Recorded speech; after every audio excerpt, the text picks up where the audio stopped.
mengenai sedulur papat limo pancer. Ini sekedar saja analog-analog kecil.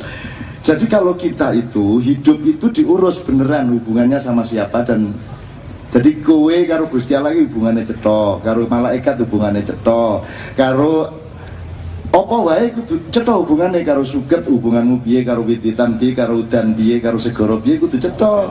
Nah, wong modern iki tidak punya hubungan apapun kecuali yang dia berkepentingan terhadapnya, kan itu kan? Nah, maka kita pasti hancur. Mergo wong modern tidak membangun kehidupan dengan cantolan-cantolan yang lengkap. Dia hanya punya cantolan, yaitu satu cantolan, yaitu kepentingan kita. Begitu kepentingan itu kemudian tidak bisa dijangkaunya, dia pasti ambruk. Nah, sedulur papat lima pancer itu kan tinggal dipelajari itu. Orang ruwet-ruwet lah rumangsamu. Wes ngene wes, hubunganmu karo banyu ketuban apa? Kuwi jenenge Kakang Kawah. Terus bar kuwi lahir karo sapa kowe? Karo Adi Ari-ari. Bar kuwi getihmu kuwi jenenge apa? Bar kuwi puser dadi papat kuwi. Yaitu kalau mikro. Terus jarene Kanjeng Nabi, jarene Gusti Allah, kowe iki lak malaikat papat kancamu ki.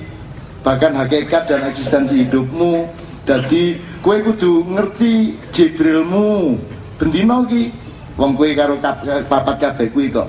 Kowe kudu mangerteni Mikaelmu, kowe kudu mangerteni Israfilmu, kowe ya wis dienteni Israilmu. Kowe kudu cetha hubungannya karo ekonomi kita apa, hubungannya karo anak kita apa, sama rumah tangga kita apa. Kalau itu tidak cetha, maka kita hanya hidup di dalam awang uwong yang kita tidak memahaminya. Jadi kita nanti kaya ya kita tidak ngerti, miskin ya tidak ngerti, kita mengalami apa saja semua tanpa ilmu dan pengertian. Wong saiki kue ora ngerti nek adzan saka menara-menara kuwi janjane kuwi nyicil ngurangi dosane Hitler. Kuwi ora ngerti ta hubungane kowe? Wah, iku bingung apa hubungane cak lho. Sing gawe sound system toa kuwi idene Hitler biyen. Untuk mobilisasi Deutsche Über Alles itu, terus Hitler itu kan perintis kapal selam, itu dia yang juga pertama. Tank itu pertama Jerman. Nah, toa kuwi sing Horen kuwi Hitler kuwi. Dadi saya masjid gawe kuwi dosane Hitler dikurangi bar kuwi jari ae Hitler. Ngono ceritane. Nek ora diselidiki kono, diseliti itu loh. Jadi wong urip aja dumeh, aja ngremehke sapa-sapa, sebab kabeh iki kudu cetha hubungane, kudu cetha matur nuwun ora. Masa kowe ora kelingan air banyu ketuban, masa kowe ora kelingan adi hari-hari. Fungsi-fungsi pikiran dan batin kita tiap hari harus diperhitungkan berdasarkan 4 tadi itu, yang pancernya adalah Allah Subhanahu wa ta'ala, dipandu oleh Nur Muhammad menuju 5 pancer itu. Ini saya bukan mau Jawa-Jawa, enggak, hidup itu memang seperti itu. Dalam Islam itu disebut 4 malaikat. Kemudian alam semesta ini kan lebih kecil dari dirimu, karena engkau khalifahnya. Maka di alam semestanya ada pembagian persis seperti di dalam dirimu. Mulane kowe kudu ngerti nek ana sing nyebut kae Mbah Petruk jane sapa, ning Merapi kae Kiai Gringsing sapa, Mbah Jumadil Kubro sapa, Pangeran Patmo sapa. Nek iso didoleki disinaoni, aja mung disirik-sirikke. Kiai Sapu Jagat sapa didoleki, kono sejarahe kabeh. Jajal sing ngurusi asep sapa? Loh, memang ada yang ngurusin loh. Rumah samu Gusti Allah nggawe kowe tok ngono piye? Aja GR kowe, Gusti Allah duwe staf oke banget dengan kementerian-kementerian.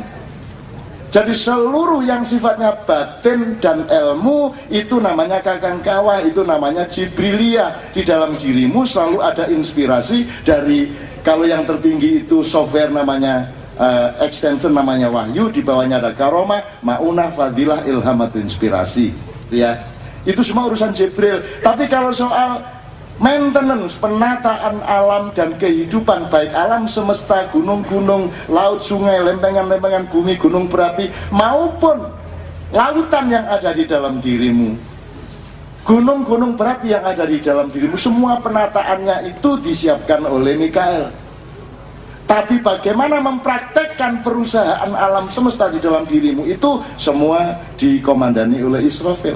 Maka kalau akan ada gempa, terdengar trompetnya Israfil. Kalau akan ada hujan badai, terdengar trompetnya Israfil. Karena beliau yang mengawal pengelolaan khilafahnya manusia. Kui kabeh ono pengetahuane, ojo di sio-sio, ojo di elek-elek tok. Ya ojo dibenerke nek urung ngerti. Anak Israel lah kenal kabeh. Nah Israel, ono wong sing kerja sama karo Israel, ono sing mandiri. Artinya mati ra perlu ngenteni Israel, paten-patene dhewe ini ngenten iki. Ngarso dalem songo pada waktu itu sebenarnya punya pilihan lain. Tidak peduli sama negara Republik Indonesia juga boleh, berhak toh. Atau ya wis ora apa-apa kowe gawe Indonesia tak ewangi ning aku tonggomu. Ya bisa toh ya. Nah, tapi beliau enggak, beliau ngalah. Mikul dhuwur mendem jero tenanan, kan gitu.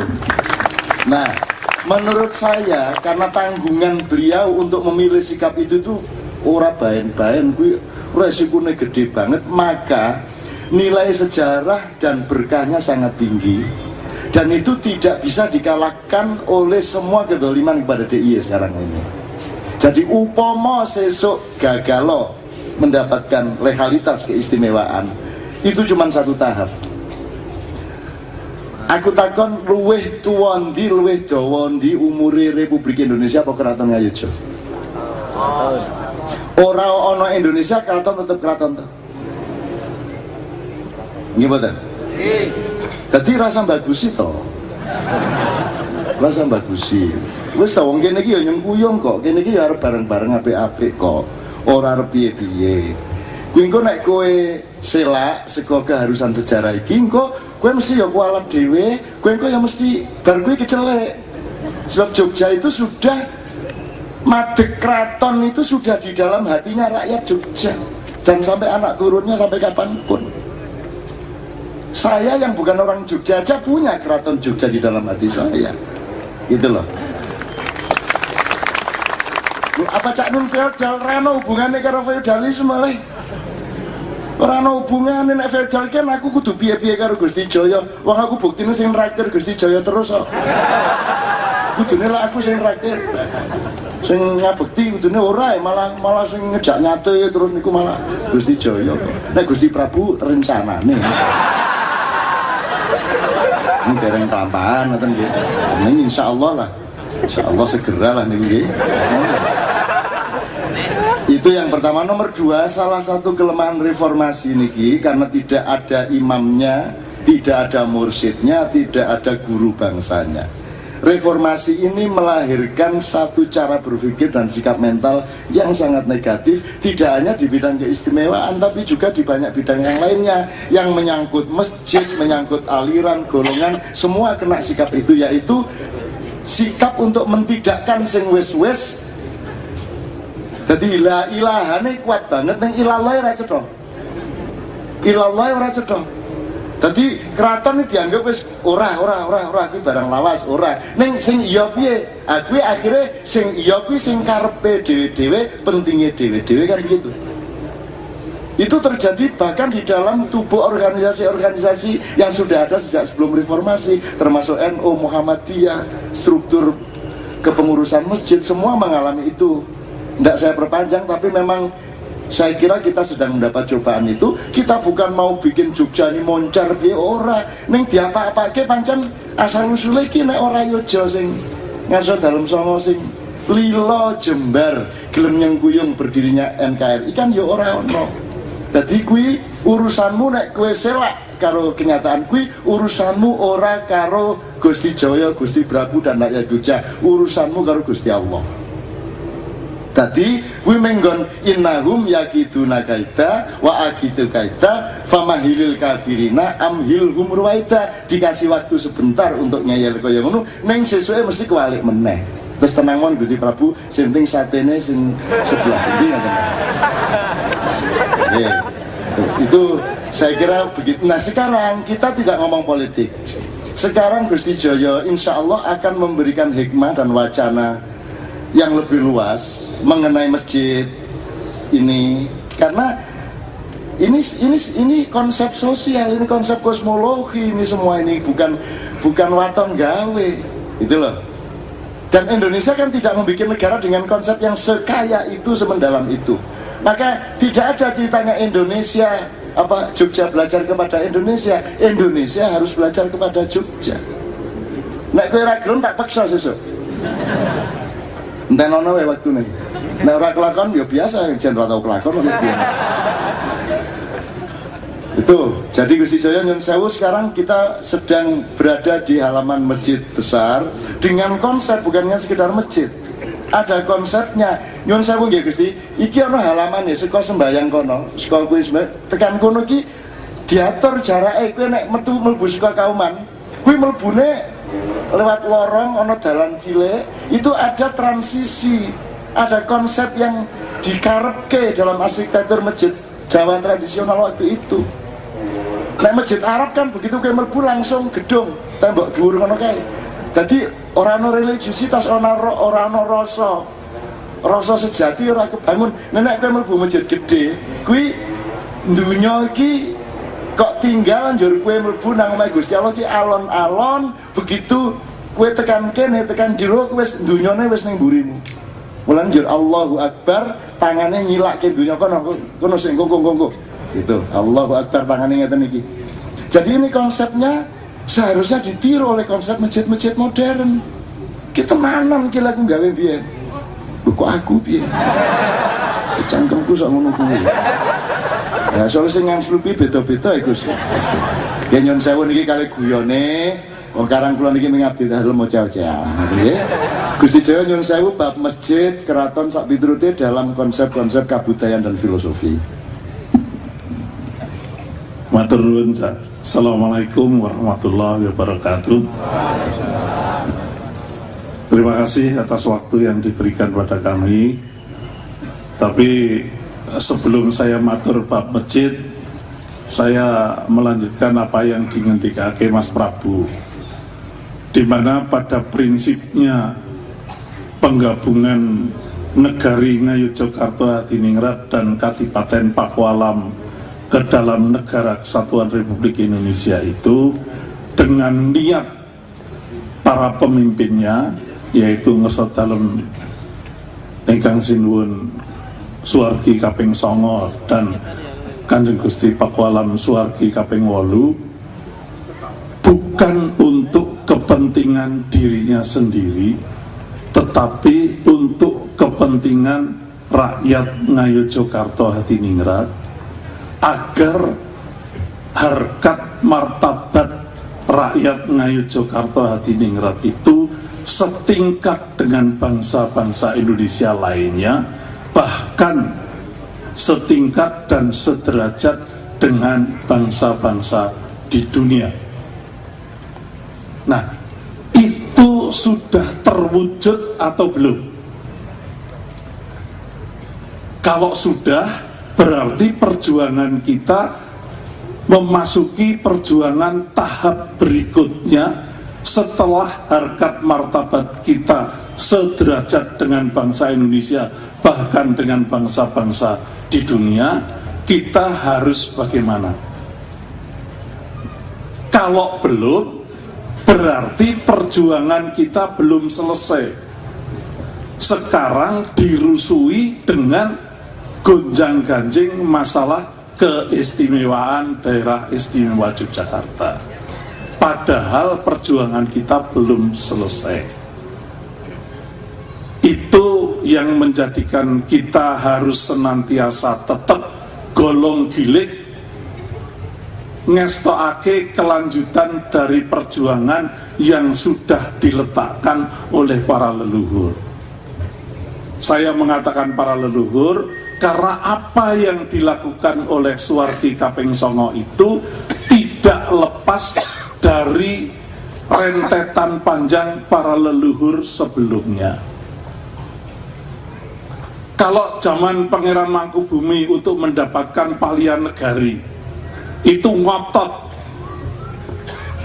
untuk menandatangani perjanjian dengan VOC, ibu kota Ngayogja itu harus di Alas Beringan, di Desa Pacetokan, di mana di situ sudah ada pesanggrahan Garjitowati yang dibangun oleh Sunan Amangkurat keempat. Tidak mau beribu kota di Sidoarjo, tidak ketularan Cak Nun.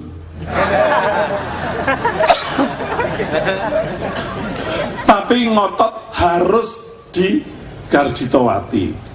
Kemudian yang kedua, untuk mengelola negari Ngayogyakarta Diningrat dipilih Pepatih Dalem Yudonegoro yang merupakan musuh Belanda yang pada waktu itu menjadi bupati di kawasan Purworejo. Kalau dua itu tidak dituruti oleh kolonial Belanda, lebih baik Pangeran Mangkubumi bertekad untuk meneruskan peperangan yang sudah berjalan 9 tahun. Setelah dipenuhi apa yang diminta, perjanjian itu walaupun merugikan banyak negari Ngayogyakarta, ora digape, ora diwaos. Itu sama dengan yang dilakukan oleh Suwargi Kaping Songo.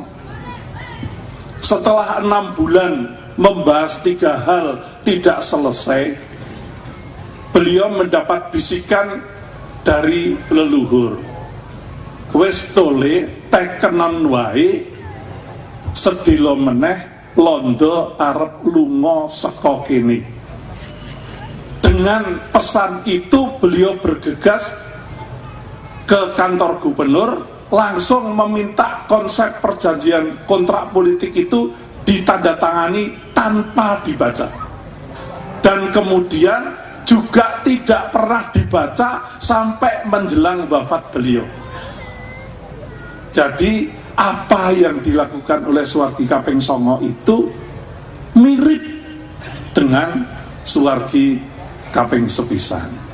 Jadi rentetan panjang itu tetap menjiwai para sinuwun, termasuk pesan yang tertuang dengan berdirinya semua bangunan di wilayah Ngayogyakarta yang ada kaitannya dengan keraton, itu semua membawa pesan. Nah, sekarang saya masuk ke bagian masjid. Karena tadi sudah disentuh oleh Cak Nun, masjid itu kalau masjid Jawa, ya inilah wujud masjid Jawa ini seperti masjid gede ini. Tapi masjid gede ini adalah masjid keprabon, masjid utama. Masjid Jawa mesti harus menghadap ke timur, bukan mengarah kiblat. Bangunan masjid itu menghadap ke timur, tetapi sholat tetap mengarah kiblat.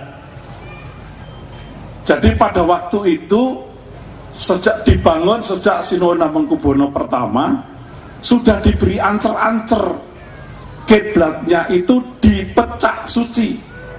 Dari regol masuk ke masjid sampai pendopo itu ada jalan yang miring, itu namanya pecah suci, itu arah kiblat.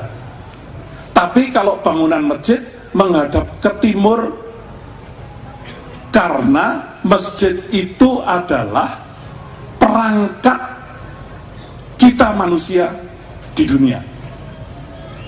Oleh karena itu menghadap timur, menyongsong matahari terbit sampai matahari terbenam, di mana manusia diwajibkan beribadah di masjid pada saat kamu manusia hidup di dunia. Betul nggak? Pada waktu manusia itu masih di kandungan ibu, yang ibadah kan ibunya. Pada waktu manusia itu sudah di alam kubur, yang ibadah kan ahli warisnya. Kita yang masih hidup di dunia inilah yang wajib ngibadah di masjid. Oleh karena itu masjid harus menjadi pusat kegiatan umat. Masjid itu ada pajupat limo pancer, fungsinya ada 4 untuk yang satu, yaitu untuk ngibadah, untuk syiar, untuk pendidikan, dan untuk kemaslahatan umat. Semua ditujukan untuk mewujudkan pengabdian kewajiban kita kepada yang satu, Allah Subhanahu wa Ta'ala. Itu adalah masjid. Masjid gede sendiri karena harus menampung fungsi yang keempat tadi, makanya dilengkapi dengan serambi masjid. Itu untuk kegiatan-kegiatan kemasyarakatan. Kemudian masjid gede sendiri ini beratapkan 3 susun. Berarti yang datang ke masjid gede itu adalah yang mengaku dirinya Islam, sehingga masih ada yang di Tritisan, belum tentu dia Islam beneran. Di tingkat kedua adalah yang sudah lengkap keislamannya, orang yang iman, orang yang betul-betul iman pada Allah. Kemudian angkat ketiga itu adalah orang yang takwa, muttaqin. Jadi orang yang Islam, iman, dan takwa menuju ke mutakaliman wahid atau menjadi insan kamil. Insan kamil adalah orang yang sudah mampu mengendalikan hawa nafsu, akan menjadi manusia utama. Diwujudkan dengan mustoko masjid. Mustoko masjid itu ujungnya adalah senjata penggada. Insan kamil itu memegang senjata bukan untuk membunuh, tetapi untuk mengendalikan hawa nafsu. Karena kalau hawa nafsu dibunuh, nah orang jadi teler semua. Jadi hawa nafsu itu harus dikendalikan. Kalau orang yang sudah mampu mengendalikan hawa nafsu, akan menjadi wong linuweh. Digambarkan di mustoko itu daun kluweh, itu sebagai simbol orang linuweh. Orang linuweh itu kemana-mana selalu berbicara serba baik dan serba harum. Makanya selain daun kluweh, hiasan berikutnya adalah bunga gambir. Jadi ada 3 komponen: penggada, daun kluweh, dan bunga gambir. Insan kamil yang sudah mampu mengendalikan hawa nafsu akan menjadi orang linuweh, di mana orang linuweh penggetikannya selalu harum dan baik bagi kepentingan orang lain. Menjadi manusia utama. Nah, itulah pesan yang terkandung di dalam masjid gede ini.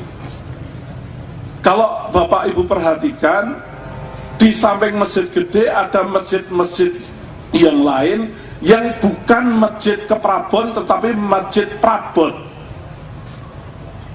Itu bedanya. Kalau masjid gede sebagai masjid keprabon, atapnya susun 3. Kalau masjid prabon itu atapnya hanya susun 2. Karena sudah dianggap bukan lagi hanya Islam, tapi sudah iman dan takwa. Sedang pengislamannya itu di masjid gede. Oleh karena itu di masjid gede itu dilakukan juga untuk mengislamkan bagi yang mau memeluk agama Islam.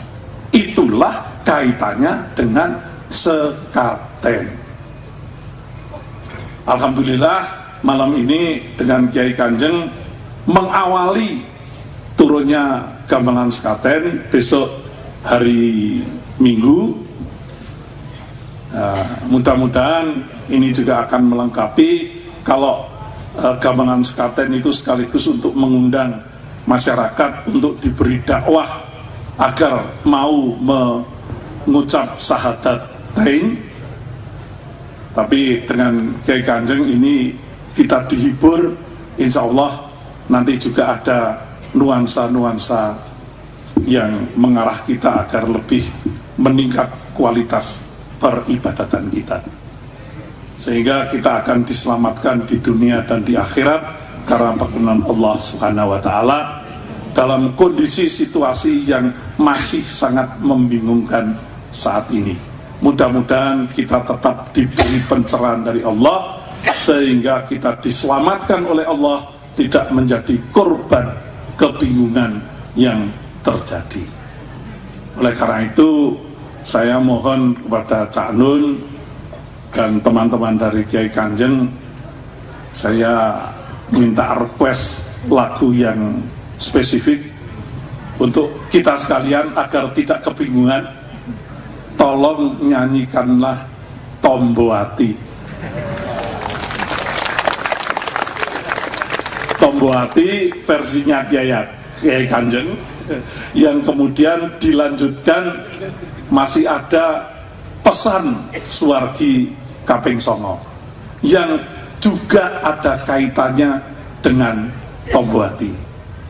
Mudah-mudahan itu nanti akan memberikan pencerahan bagi kita untuk memasuki suasana yang membingungkan saat ini. Kita tetap diberi dengan kekuatan iman dan takwa, dan ikatan tali yang paling kencang hanya dengan Allah Subhanahu wa Ta'ala. Matur nuwun, ada kurang lebihnya mohon maaf. Assalamualaikum warahmatullahi wabarakatuh. Tepuk tangan teman-teman semua.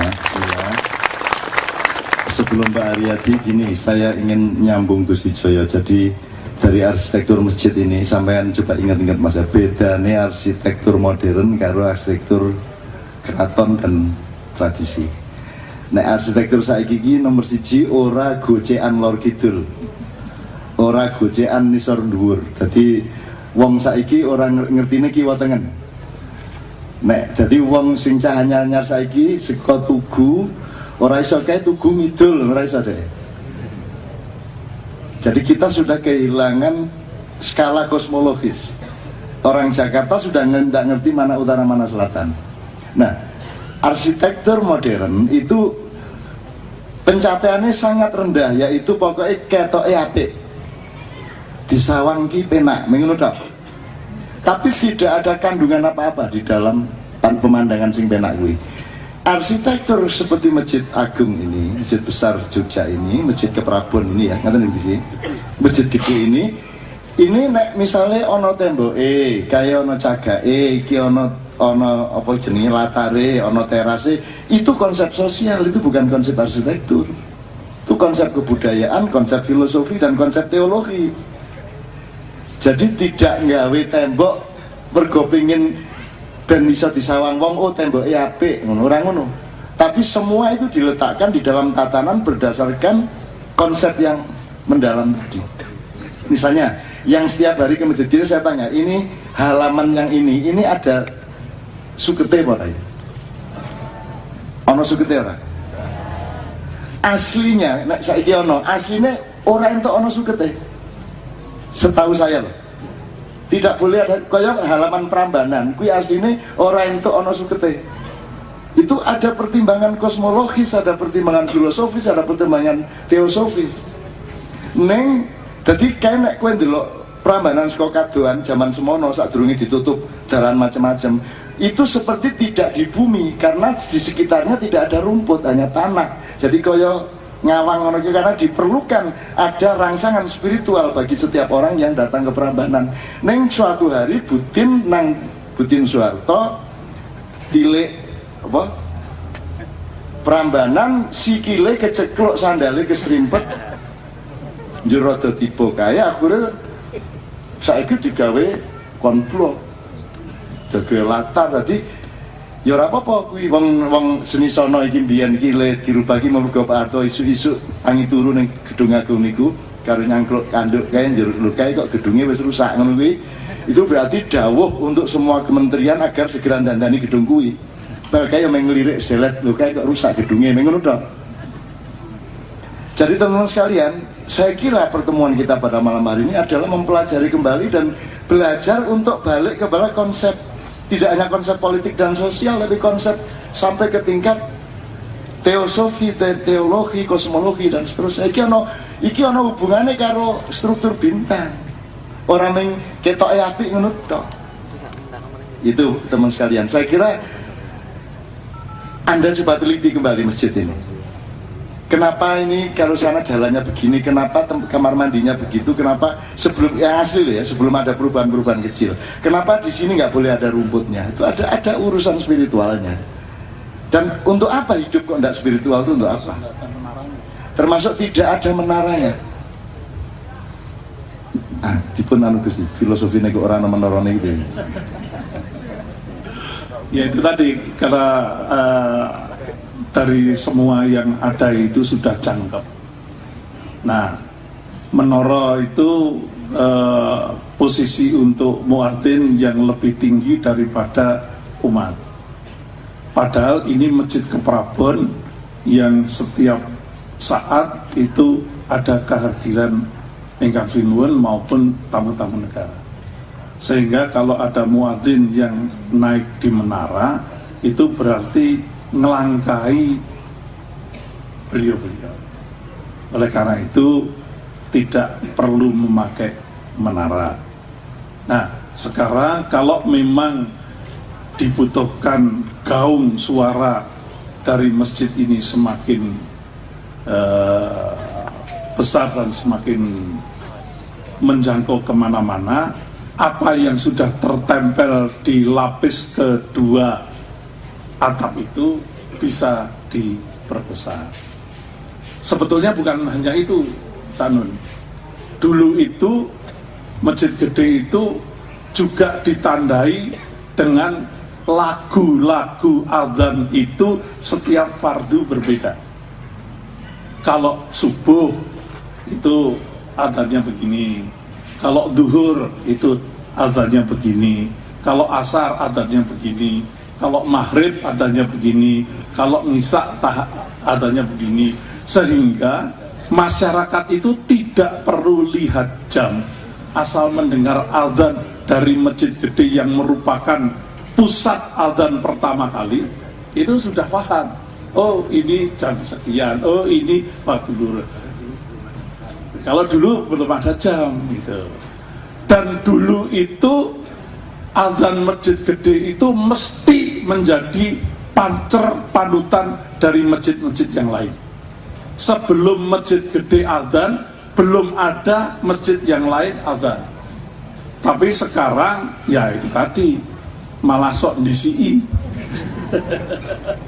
Nah itu suasana modern itu juga sudah masuk ke dalam dunia masjid dengan memanfaatkan sound system sehingga berani mendahului daripada imamnya. Nah itu benar atau tidak walau alam lah. Semoga. Oke teman-teman sekalian, dulu di kampung sini kan Kauman, si konone Noto Prajan. Di Noto Prajan itu ada ciri kalau terdengar suara Pak itu berarti ki ono layatannya. Soalnya sing ngomongke meski Pak kui. Nek ono krungu suarane Pak kae iki berarti ono sing lelayu iki, ono sing dipundhut Pak Damanhuri jenenge. Suatu hari ono pengumuman kematian kok dudu suarane Pak Damanhuri. Berarti sing dijupuk Pak Damanhuri. Kira-kira ngono masyarakatnya gitu. Kuwi ono kuwi diapalke karo Canoto Prajan ning mburi iki. Suronatan. Nggih. Nggak, itu dinamika romantikanya dengan apa namanya dunia pengumuman. Wah itu kalau sekarang bisa dilacak lagi Isti ya. bisa dilacak meneh adzan subuh piye, apa dandang gula, apa pucung, apa nek zuhur piye gitu kan. Saya tuh sangat seneng adzan dengan lagu Jawa, sangat seneng sekali. Dan saya kira itu istimewa di surga nanti insyaallah pinilih minggu sing kon adzan ki wong Jawa wae lah. Karo tenggerantes piye ngono lho. Terus sedikit sebelum saya mohon kepada Bapak Wali Kota. Ini tadi saya cuma meneruskan bahwa pintu ini harus kita buka. Gusti Joyo tadi ngendika mengenai sedulur papat limo pancer. Ini sekedar saja analog kecil. Jadi kalau kita itu hidup itu diurus beneran hubungannya sama siapa, dan jadi kowe karo Gusti Allah hubungannya cetok, karo malaikat hubungannya cetok, karo apa wae kudu cetha hubungane, karo suket hubunganmu piye, karo wititan piye, karo udan piye, karo segara piye kudu cetha. Nah wong modern iki tidak punya hubungan apapun kecuali yang dia berkepentingan terhadapnya, kan itu kan. Nah maka kita pasti hancur. Mergo wong modern tidak membangun kehidupan dengan cantolan-cantolan yang lengkap. Dia hanya punya cantolan, yaitu satu cantolan, yaitu kepentingan kita. Begitu kepentingan itu kemudian tidak bisa dijangkaunya, dia pasti ambruk. Nah, sedulur papat lima pancer itu kan tinggal dipelajari itu. Orang ruwet-ruwet lah rumangsamu. Wes ngene wes, hubunganmu karo banyu ketuban apa? Kuwi jenenge Kakang Kawah. Terus bar kuwi lahir karo sapa kowe? Karo Adi Ari-ari. Bar kuwi getihmu kuwi jenenge apa? Bar kuwi puser, dadi papat kuwi. Ya itu kalau mikro. Terus jarene Kanjeng Nabi, jarene Gusti Allah, kowe iki lak malaikat papat kancamu ki, bahkan hakikat dan eksistensi hidupmu. Dadi kowe kudu ngerti Jibrilmu bendina ki. Wong kowe karo papat kabeh kuwi kok. Kowe kudu mangerteni Mikaelmu, kowe kudu mangerteni Israfilmu, kowe ya wis dienteni Israilmu. Kuwi kudu cetha hubungannya karo ekonomi kita apa, hubungannya karo anak kita apa, sama rumah tangga kita apa. Kalau itu tidak cetha, maka kita hanya hidup di dalam awang uwong yang kita tidak memahaminya. Jadi kita nanti kaya ya kita tidak ngerti, miskin ya tidak ngerti, kita mengalami apa saja semua tanpa ilmu dan pengertian. Wong saiki kuwi ora ngerti nek adzan saka menara-menara kuwi janjane kuwi nyicil ngurangi dosane Hitler. Kuwi orang ngerti tau hubungane kowe. Wah, iku bingung apa hubungane cak lho. Sing gawe sound system toa kuwi idene Hitler biyen. Untuk mobilisasi Deutsche Über Alles itu, terus Hitler itu kan perintis kapal selam, itu dia yang juga pertama. Tank itu pertama Jerman. Nah, toa kuwi sing Horen kuwi Hitler kuwi. Dadi saya masjid gawe kuwi dosane Hitler dikurangi berkuwi jari ae Hitler. Ono ceritane. Nek ora diselidiki kono, diseliti itu loh. Jadi wong urip aja dumeh, aja ngremehke sapa-sapa, sebab kabeh iki kudu cetha hubungane, kudu cetha matur nuwun ora. Masa kowe ora kelingan air banyu ketuban, masa kowe ora kelingan adi hari-hari. Fungsi-fungsi pikiran dan batin kita tiap hari harus diperhitungkan berdasarkan 4 tadi itu. Yang pancernya adalah Allah Subhanahu wa ta'ala, dipandu oleh Nur Muhammad menuju 5 pancer itu. Ini saya bukan mau Jawa-Jawa, enggak, hidup memang seperti itu. Dalam Islam itu disebut 4 malaikat. Kemudian alam semesta ini kan lebih kecil dari dirimu, karena engkau khalifahnya. Maka di alam semestanya ada pembagian persis seperti di dalam dirimu. Mulane kowe kudu ngerti nek ana sing nyebut kae Mbah Petruk jane sapa, ning Merapi kae Kiai Gringsing sapa, Mbah Jumadil Kubro sapa, Pangeran Patmo sapa. Nek iso didoleki disinaoni, aja mung disirik-sirikke. Kiai Sapu Jagat sapa didoleki, kono sejarahe kabeh. Jajal sing ngurusi asep sapa? Loh, emang ada yang ngurusin lho. Rumah samu Gusti Allah nggawe kowe tok lho piye? Aja GR kowe. Gusti Allah duwe staf oke banget dengan kementerian-kementerian. Jadi seluruh yang sifatnya batin dan ilmu itu namanya Kakang Kawah, itu namanya Jibrilia. Di dalam dirimu selalu ada inspirasi dari Kalau yang tertinggi itu software namanya extension namanya wahyu, di bawahnya ada karomah, maunah, fadilah, ilham atau inspirasi, ya. Itu semua urusan Jibril. Tapi kalau soal maintenance, penataan alam dan kehidupan, baik alam semesta, gunung-gunung, laut, sungai, lempengan-lempengan bumi, gunung berapi, maupun lautan yang ada di dalam dirimu, gunung-gunung berapi yang ada di dalam dirimu, semua penataannya itu disiapkan oleh Mikael. Tapi bagaimana mempraktekkan perusahaan alam semesta di dalam dirimu, itu semua dikomandani oleh Israfil. Maka kalau akan ada gempa, terdengar trompetnya Israfil. Kalau akan ada hujan badai, terdengar trompetnya Israfil. Karena beliau yang mengawal pengelolaan khilafahnya manusia. Kui kabeh ono pengetahuane, ojo di sio-sio, ojo di elek-elek tok. Ya ojo dibenerke nek urung ngerti. Anak Israel lah kenal kabeh. Nek Israel ono wong sing kerjasama karo Israel, ono sing mandiri. Artinya mati ra perlu ngenteni Israel, paten-patene dhewe. Ini ngenten iki.